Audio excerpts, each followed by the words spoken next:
Good job. Available now. There are no two words in the English language more harmful than good job.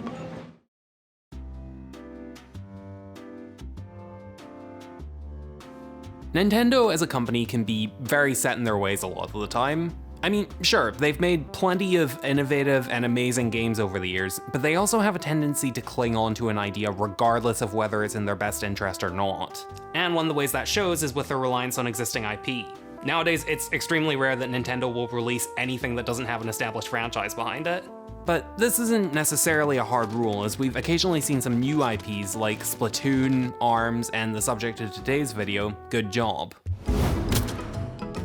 A game about working in an office? Boy, that sounds like just what I need to unwind after a long day in the office. Developed by a Dutch company named Paladin Studios and published by Nintendo, this game was a bit of a surprise when it was first announced in a Nintendo Direct on March 26, 2020. Oh, sorry, my mistake, a Nintendo Direct Mini. This was back in that weird period from a few years ago back when Nintendo weren't releasing any Directs for like several months. Still though, it was exciting to see Nintendo doing something like this, and the game itself looked kind of fun and charming. A quaint little puzzle game about working in an office building and solving workplace-related problems in wacky, over-the-top ways. The game came out in the day of its announcement and received pretty positive reviews. And yet, despite that, the game seems to have faded into obscurity since then. Well, okay, maybe not obscurity, more something that just doesn't really come up in conversations all that often, but people will occasionally remember and go, oh yeah, that was/looked kinda cool. Anyway, I myself was interested in it, but just never got around to it until 4 years later. But now that I have played it, let's take a look and see what it was like. The game focuses on the son of a CEO, as he becomes the new worker of his company. Throughout the game, he, and by extension the player, are tasked with working his way up the corporate ladder by entering various different departments of the company, like an office, a warehouse, a science lab, etc., and solving whatever issue they're having. Side note, is it a common thing for office buildings to have cinemas and arcade rooms like this?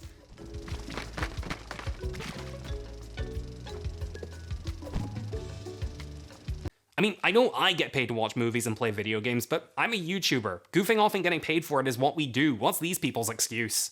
The controls are fairly straightforward. You can walk around, push and pull objects around the environment, and press the A button to either pick up or interact with objects. There are some alternate control schemes, like for driving a forklift or operating a crane, but that is the general gist.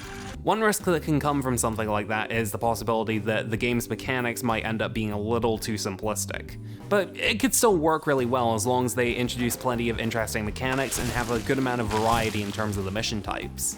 And to the game's credit, the objectives in their most basic form all feel like problems an office worker would deal with on a day-to-day basis, like escorting employees to meetings, setting up Wi-Fi routers for the staff, arranging office property into its intended spots. You have the option to accomplish these tasks cleanly and professionally if you want, but you can also just wreak havoc on the entire office if it gets the job done.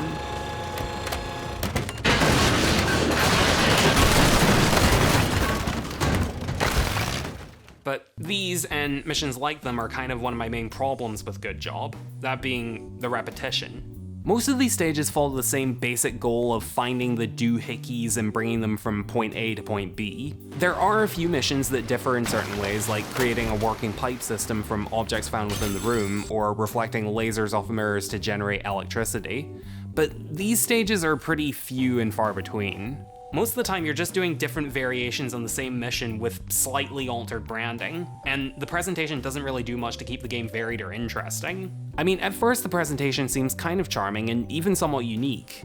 The art style is designed to replicate the look of an employee training diagram with bold blocks of color, an isometric perspective, and nondescript stick figures for characters.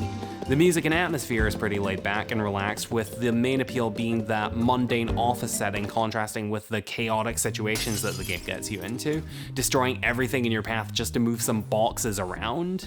The issue I have with that though is that the style the game is going for doesn't have much personality once that initial joke wears off. I mean, there are some cute gags in the opening cutscene, and occasionally an NPC will do something funny, like this stage where we have to replace a broken Wi-Fi router, which is indicated by this cutscene of an employee standing next to it and tiptoeing away so he doesn't get in trouble for breaking it. But aside from rare moments like those, the world the game presents me with just doesn't give me much to get immersed in. I'm not saying that we need a heavy dramatic story, because that obviously wouldn't suit what the game is going for. You're not my daughter. And I sure as hell ain't your dad.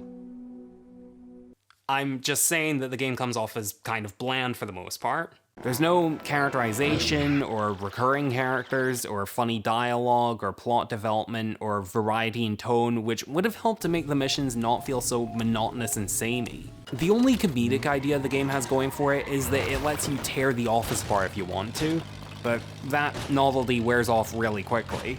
Occasionally it's done in a slightly creative way, like this one stage where you can fashion a crane into a wrecking ball and go wild on the entire stage. That was pretty fun. But usually you're just smashing through walls and furniture the exact same way you did in the last stage, which is mildly entertaining the first time you do it, and then you play the game for about 8 more hours. But the number one problem I have with Good Job is this. The game doesn't particularly care how you play it. Most of the levels in the game are designed to give the player a lot of freedom to complete objectives the way they want to. That's not inherently a bad thing, and there are plenty of really good games that have taken a similar approach. The issue with Good Job, though, is that there is no fail state, which, combined with the fact that almost every mission just involves moving objects around, makes those objectives feel really tedious and not all that challenging. The definitive strategy for any given stage is basically, just do whatever you want. if there was some kind of game over condition that forced you to put some actual thought into what you're doing, it would make the stages a hell of a lot more interesting. Maybe if there was a time limit to accomplish the goal. Or make it so that the objects you're transporting have some kind of health meter or something so that you can't be too careless with them. That way you need to carefully consider how you're doing what you're doing. As it is, you can just basically brute force your way through most of the stages, and the only consequence is potentially a lower rank. But if I'm already not enjoying these stages, am I really going to want to play through them multiple times just to get a better rank? This lackadaisical approach to level design can also end up making the puzzles feel really not fun to play if you're not solving it in the way that the game wants you to. Take this level, for example. The idea is that you're supposed to place these boxes into this area here. The most efficient way of doing that is to use this wire to wrangle the boxes and move them all at once, as demonstrated by this walkthrough, which I'll link down below. But it makes it a lot easier to get all those over there instead of getting them individually. The thing is, though, I didn't figure that out for myself when I played the stage, so as a result, I carried each individual box one at a time.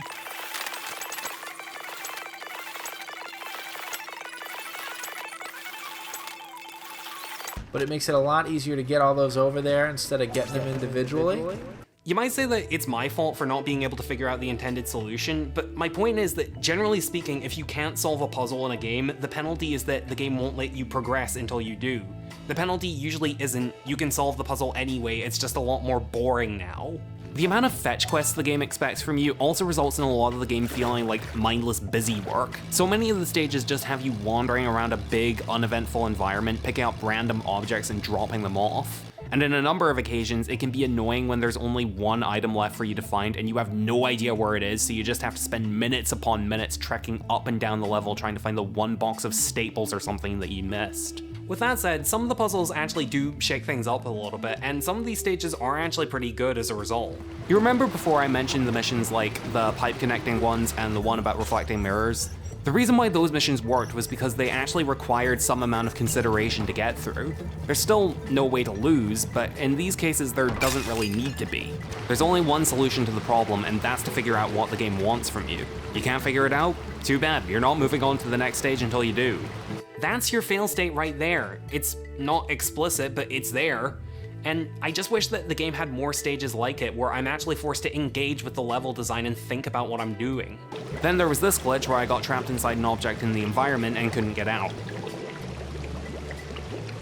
Thankfully though, the game includes an option in the pause menu to reset your character's position without restarting the stage as a whole.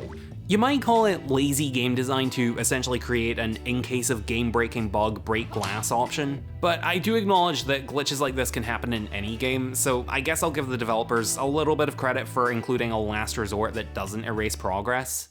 What I'm less willing to accept though is this one stage in which the game just freezes on me, and this was at practically the end of a level. If this was a game I was actually enjoying, I'd probably be a little more tolerant with this, but I think I'm gonna stop this here. Good Job, as far as I'm concerned anyway, is really only good in name only. Again, the premise is a reasonably fun idea. The game itself just isn't creative enough to take advantage of it, and it makes it a chore to get through. The last thing I want to note is that when you beat the game, you unlock a room filled with NPCs named after the developers of the game, which suggests that they were really proud of their work, which just makes me feel bad about making this video. I want to be clear that just because I'm criticizing this game, that doesn't mean I have any negative feelings towards these guys. If they release something else in the future and I think it looks interesting, I'll gladly give it a shot. It's just that for this game in particular, I think I'm gonna have to hand in my resignation. Thanks for watching. If you like this video, consider supporting me on Patreon. For just $1.50 a month, you'll get access to all my videos before they get released on YouTube. And if you've played Good Job and actually enjoyed it, let me know why. Like I said, I seem to be in the minority on this one, so I'd be up for figuring out what I'm missing. For now though, I'm clocking out.